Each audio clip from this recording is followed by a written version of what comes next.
Ashama harka fuudhee akkam jirtan hordoftoota chaanala kootii kan taatan marti keessanuu nagaan rabbii lafa fiddoo jirtanitti isiniif haa baay'atu akkam turtan akkam isaa kana keessan ana obboleettiin keessan nagaa guuturraa afaan qabaa nageenya nukkee ture isin birallee haa jiraatu isiniin jechuu jaaladha. Namoonni chaanala kana faara taatan subscribe like gochuudhaan maatii keenyatti dabalamaa walumaan yaa guddannu isiniin jechuu jaaladha. Maaliin deebitee dhufte jechuu keessa hin oolu. Nama baay'ee dinqisiifadhe tokko dhugaa jechuudha keessa koo jechuudha dubbadhu na jechisiise maaliif isiniin jennaan dhugaa baay'ee tokko isa dinqisiifadhe Naasir Aanolee maaliif እና baay'ee tokkoon isa dinqisiifadhe jechuudha akka ijoollee dhiiraa tokkotti dhugaa tokkicha dhibba jijjiiru jechuun kan akka isaa kana isiniin jechuu barbaadetanii baay'ee tokko na ajaa'ibe dubbiin isaa jechuudha jechamni keessa isaatii maddu nama akka isaa kana ofitti amanamummaa qabu. Nama akka isaa kana maatii isaaf kabaja qabu nama akka isaa kana haadha manaa isaatiif kabaja qabu dhugaa yaa baay'isu ammallee jedha maaliif waan biraa wanti jedhamu hin jiru waan ta'eef nama akka isaa kana yaa baay'isu maaliif keessattuu ijoolleen keenya akka kanatti ofitti amanamummaa hin qaban jiru warri tokko tokko baasanii haa dubbachuu baatan malee namni tokko darbee hin jira hundas jechuu miti garuu namni eenyummaa namaa wajjin nama jaalatu namni eenyummaa namaa wajjiniin nama faana imaluu barbaadu nama akka isaa kana jechuudha maaliif baay'ee tokko isa ajaa'ibsiifadhe dhugaa maaliif ofitti amanamummaan inni ittiin dubbatu waan keessa nama gammachiisudha maaliif namni karaa isheetiin natti dhufe ana najjeessan malee ishee bira hin geessan gaafa jedhu dhugaa maaliif baay'ee tokko bakka keessa kootti jechuudha gammachuu bakka isaanii bu'ee gammachuu hedduu tokko natti dhagahame. Waaqayyo bichaan umurii dheeraa waliif isiniif haa kennu jaalala isinirratti haa hirraanfatu fayyaa isiniif haa kennu bara jireenya keessanii dhugaa maaliif namoonni baay'een nutoo akka isaa kanatti maaliif ilaalcha badaa sammuu keessaa qabnu baasnee akka isaa kana osoo taane jedhanii namoonni baay'een irraa barachuu hin danda'a jedhee yaada maaliif dubbiiwwan inni dubbate sana jechoota ijoo baay'ee kaasee maaliif achirratti ilmi namaa akkamittiin akka maatii isaallee kabachiisuu qabu akkamittiin akka saba isaallee kabachiisuu qabu wantoota garaagaraa irratti kaasee dubbatee ture jechuudha nama galee fi hin galaaf jechuudha maaliif namoonni baay'een yeroo tokko nama wal jaalatu yookaas immoo fakkeenyaaf amma inni jalqaba eenyummaa ishii maal akka ta'e hawwiin maalirra akka turte wallaalee miti yookaas osoo beekuu argee laaleet jaalatee wajjin jireenya jalqabee wajjin ilmoo godhate miti.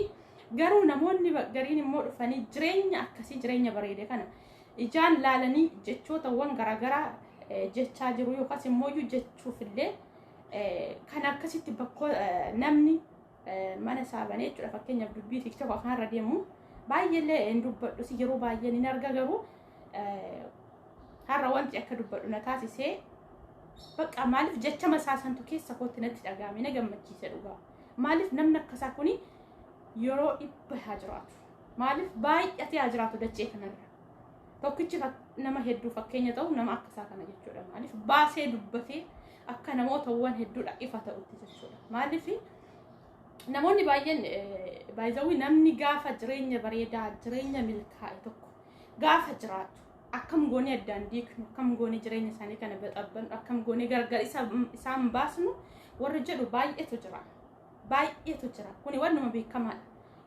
namni keenya keessattuu nama wal jaalate hin jaalatu jibba isaanii namoonni sun gargar ba'anii rakkachuu isaanii sana keessa kolfaafillee keessa nagadachuufillee isaanii ta'a waan ta'eef hin jaalatamu jaalala namaa jechuudha garuu inni immoo baasii akka kanatti gaafatti dubbatu gariin irraa hin barata gariin immoo kan jechoota san seenee bukeessuuf jirullee dubbachuuf kan keessa ofiiti itti yaadaa jirullee iddoo ofiitti deebi'ee afaan ofii qabatee ta'a jechuudha maaliif waan jiru parsantii dhibbatti akka isaan itti of amananitti baasee dubbate waan ta'eef anallee najjeestun anallee najjeestan ilmoo kiyya akka ishiin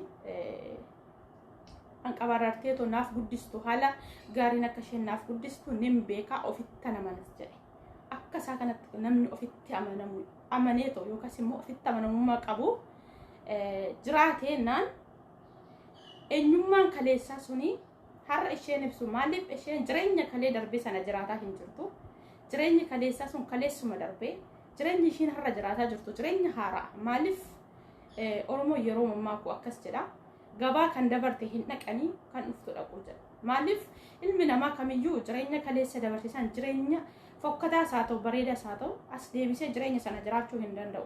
Garuu guyyaan inni har'a of harkaa qabu sa'aatiin inni har'a of harkaa qabu kun isaaf haaraa, guyyaan sun illee haaraa, jireenya haaraa jiraachuu, jireenya haaraa jalqabuu ni danda'a.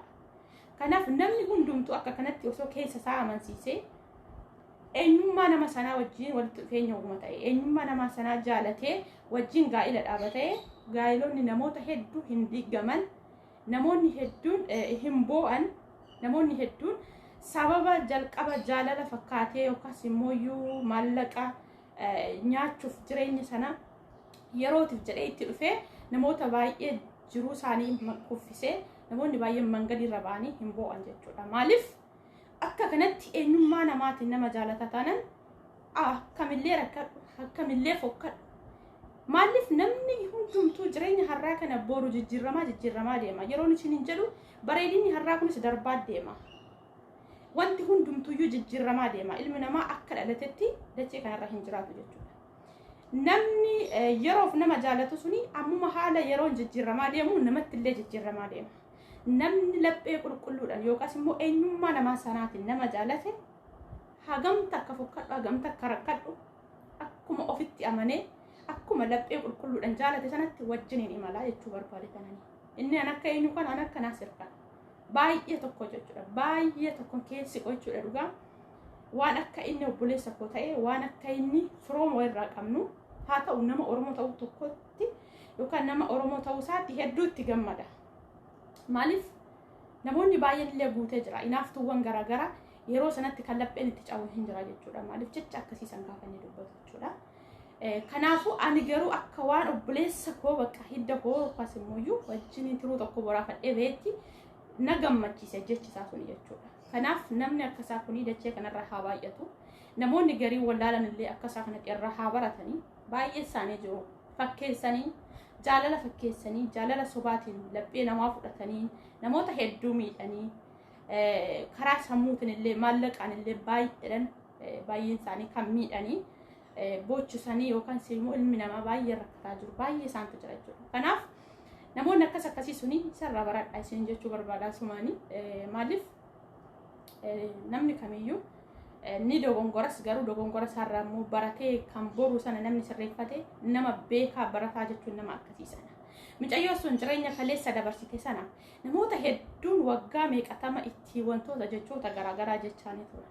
Osoo iyyuu nama dadhabduu takka taate, osoo nama ilaalcha gadhee tokko qabu ta'ee gaafuma namni jechoota wan badaaf jechoota faallaa jedhaanii turan sana way lubbuu ishee balleessiti way waa tokko gooti ture. Garuu mucayyoo sun maaliif baatellee yeroo baay'ee marsii yookaas deebiin kennituuf jechoota wan namoota jechoota garaagaraa jechuudha. Maaliif ofitti amanamummaa qabdi. Jireenyi kalee sun kalee darbe. Jireenyi har'aa garuu jireenya haaraan jiraadha. Jireenya haaraa jiraachuuf jettee waan jalqabdeef ofitti amanamummaa waan qabduuf waaqayyoollee nama akka isheetti ofitti amanamummaa qabu waan kenneef imaltee har'a geessee ilmoo kana argattee jechuudha. Maaliif borullee kana caalaa waaqayyo dabalee isaaniif haa kennu jaalala isaan irraanfatu akkuma ammaa kanatti. Kanaafuu namni ofitti amanamummaa qabu yoomiyyuu jireenya kalee kufaatii akkamii keessayyuu yoo tare jireenya kalee sanaaf jedhee jireenya boruu jiraachuu hin dhiisu. Yoo ofitti amanamummaa qabaate yoo jireenya isaa boruu sanatti laphee guutuu ofitti amane kan boruu san darbeen jiraata jechuudha. Namni garuu ilaalchi isaa gadhee akkasumas ofitti amanamummaan isaa baay'ee gadi bu'aa ta'e jechoota nama lamaa, jechoota nama sadii yookaan jechoota miidiyaa akkanaa kana hundarraa dhiisiti jechoota nama tokkootiin, jechoota nama lamaatiin wanta hin taane waan badaa tokko dalagee lubbuu isaa dabarsaa jechuudha. Kanaaf isheen illee nama baay'ee ofitti amanamummaa qabdudha. Asumaan isheen illee baay'ee niqqisiifadhaan jechuudha. Maaliif haadha manaa jabduu bira abbaa manaa jabaa jiramoo maal jedhu akkas. Kanaaf lamaan isaaniiyyuu dandeettii ofitti amanamummaa dandeettii namummaa isaanii kabachiisuu ni qabu.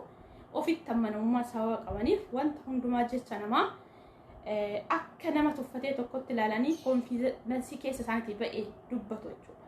Kanaaf namni hundinuu akka sosoo ta'anii baay'ee tokko natti tola, baay'ee na gammachiisa. Walirraa barachuu waanuma jiru. Walirraa baradhaadha. Ilaalcha akkasaa kana qabaadhaa isiniin jechuu jaaladha. Namoonni tokko namoota hunda miti. Namal sinin jechuu barbaadatanii ammanumaan dubbachuu barbaaderraayi namni akka isaanii kun nuufaa baay'atu isaaniif immoo Naasir Fawwiidha ammallee jaalala kana caala jaalala baay'ee haganaan hin lakkaawwamne dabalee isiniifaa kennu barri keessan bara eebbifama haa ta'u waaqayyo isin haa eebbisu ammallee daa'ima keessan illee isin haa guddisu dabalee illee isiniifaa kennu akkuma kanatti namoota baay'eedhaaf fakkeenya tahaa jechoota namaatiif hedduu hin qabaatina. Eddoo hin kenninaa fi tarkaanfadhaati bira darbaa isiniin jechuu jaaladhaa namoonni hedduun fakkeenya isinirraa akka fudhatan abdii qabna anillee akkasuma fakkeenya baay'een sirraa fudhadhee amma jechuudha maaliif tokkoffaa namni kufee akka iddoo kufe sanatti hin hafne jireenya kalee sanaa yoo ofitti amanamummaa qabaate akka tarkaanfatee bira darbu wantoota garaagaraa wantoota hedduun isinirraa baradhee jabaadhaa isiniin jechuu jaaladhaa waaqayyo si wajjin haa ta'u. Namoonni hundumti keessaniyyuu lafa jirtanitti rabbi si wajjin haa ta'u jaalala nagaa isiniif haa kennu laayikii sabiskiraaybii gochuuf hin irraanfatinaa isiniin jedhaa turtii gaarii.